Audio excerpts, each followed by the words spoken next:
The stock market is at record highs. I know not everybody lives by the stock market, but I also drive around. I don't see a country in a depression at all. I see people out there just living their lives.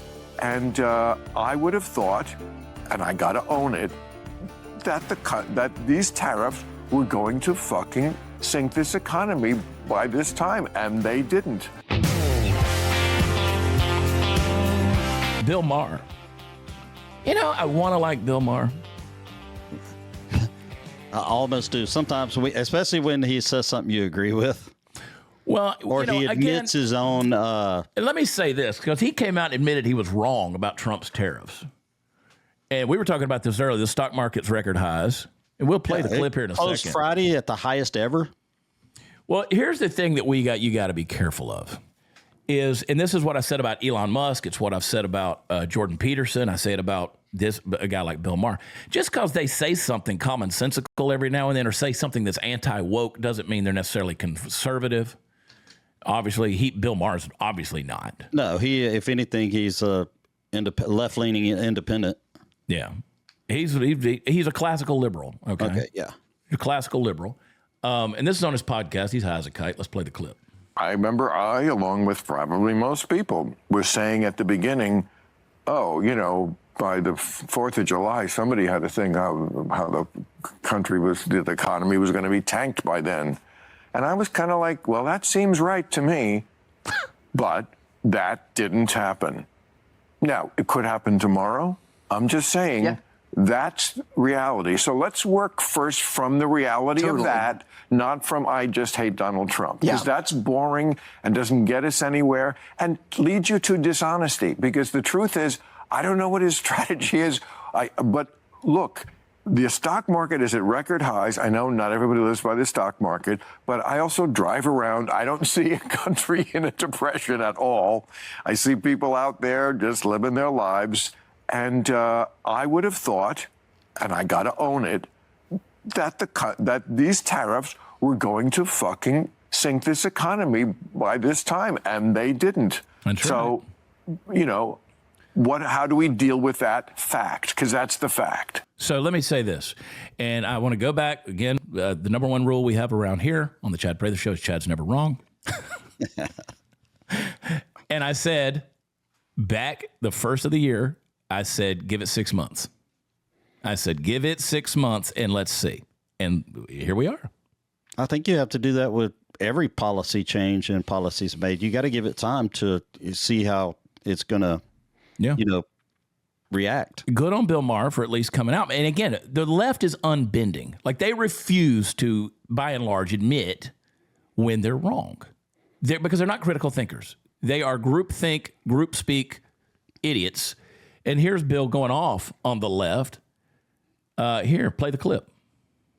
Your shot doing nothing, not engaging, has zero chance. Yeah. Mine, this guy, I'm telling you, I know this cat a lot better than I did before. He's a people person. He talks to people. You have to keep the lines open. The stupidest thing the left does, and this dinner is a perfect example of it, is having this attitude toward the right that we won't even break bread with you. Yeah. We are so far above you that we won't even sit down at the same table with you. Look, that is their attitude, and that makes me sick too. I'm glad I break bread, and by that what makes them hate the left so much. They think that they're deplorables. We're deplorables, and you won't even sit down to dinner with us. Well, good luck. See how far that gets you. Your shot doing. You don't build a society like that.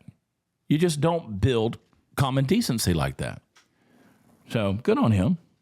Good on him for doing that. That'll drive the people on the left to stop watching him. They'll watch him because they can't. Well, I wish I don't know.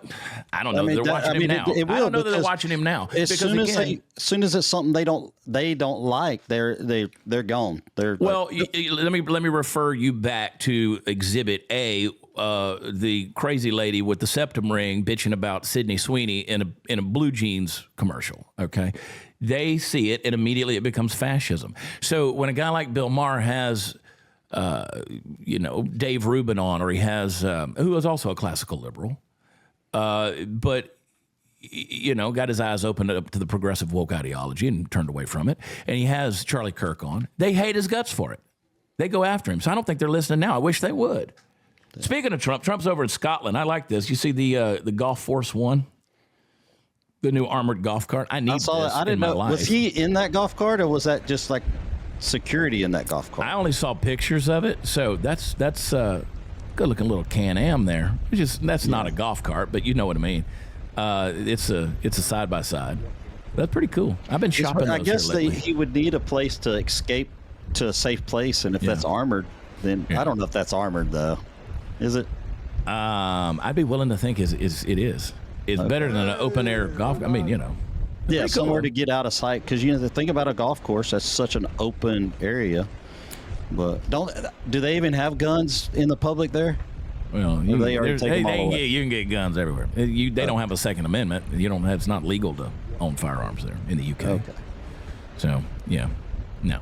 But anyway, he welcomes Keir Starmer, however he says his name, the Prime Minister over there. I love how he welcomes Starmer in his own country. Yeah, come over to my place.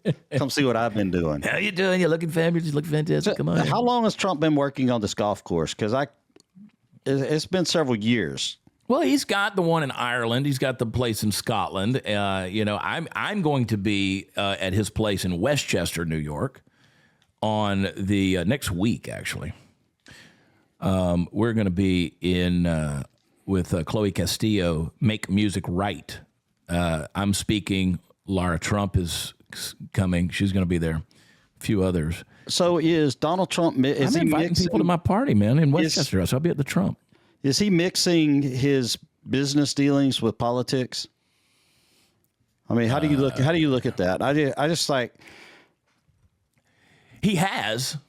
I mean, they're when they make a claim of there being some crossed wires there and some gray space, some fuzzy areas. Yeah, they've done that. I mean, they've definitely benefited business-wise from his position. No different than that even I guess if you're writing a book as well, because that would kind of.